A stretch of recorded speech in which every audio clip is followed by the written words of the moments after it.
The Troconis trial on lunch break. Don't forget, we have the special Scott Peterson update for you coming up next hour, and also the Tucker case.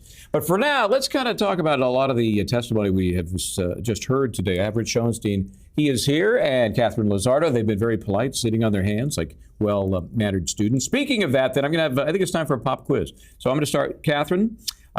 This is for $100 and control of the board. Give me this expert's definition of spatter. Spatter is when the blood actually interacts with some external force. So we're talking about if a blood, instead of just dripping, he also testified about blood drip.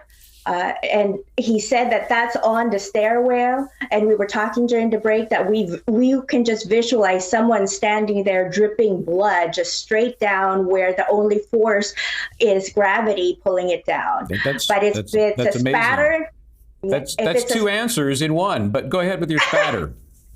Yes, a spatter is like when you're moving, that's another force that's pulling your blood there, dripping. So there's a lot of different things happening to the blood as it falls to the ground. What I find interesting about this witness is how he's showing the different locations where all of those different kinds of altered stain happen. And that's a big area. It wasn't just on one side of the garage, but it's on different areas of the garage. So just imagine the cleanup happening all over that place. Yeah, I've checked with the judges. We're going to give you full credit for the spatter because the key is the external force applied, and you got that. So, Rich, I'm going to pull a fast one on you and change tactics a little bit here because every time I see evidence submitted, they talk about the two vehicles, and it even sounds like there's confusion in the court. Which vehicle are you talking about? That WeatherTech Matt. Which was that from? Was that the Suburban? Was that from the Range Rover? I'm still confused as to what role each of these vehicles played. I want to know.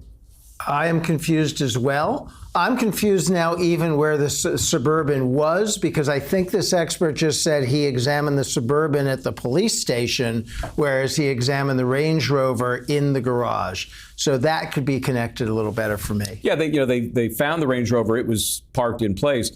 There we see from that photo is where the Suburban was found, which is over there near the park and also near the Merritt Parkway. And I think he looked at it 2 days later. They apparently hauled it away.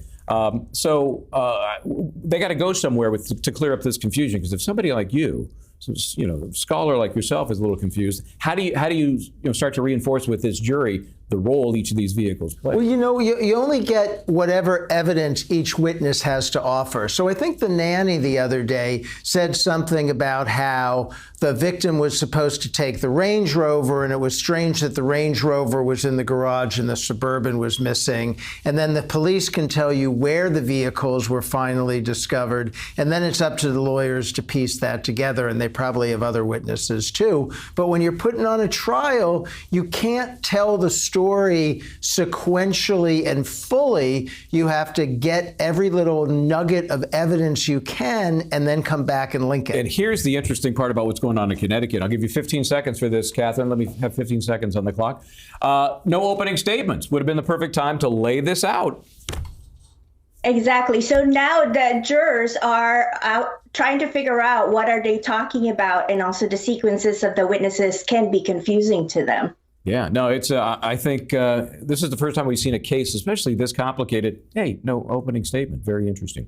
Okay, I'm going to thank and excuse Rich Schoenstein, Katherine Lizardo. Always good to have you guys along. I appreciate the assistance. We'll see you next time. Have a great weekend. Back with more on Law and Crime right after this.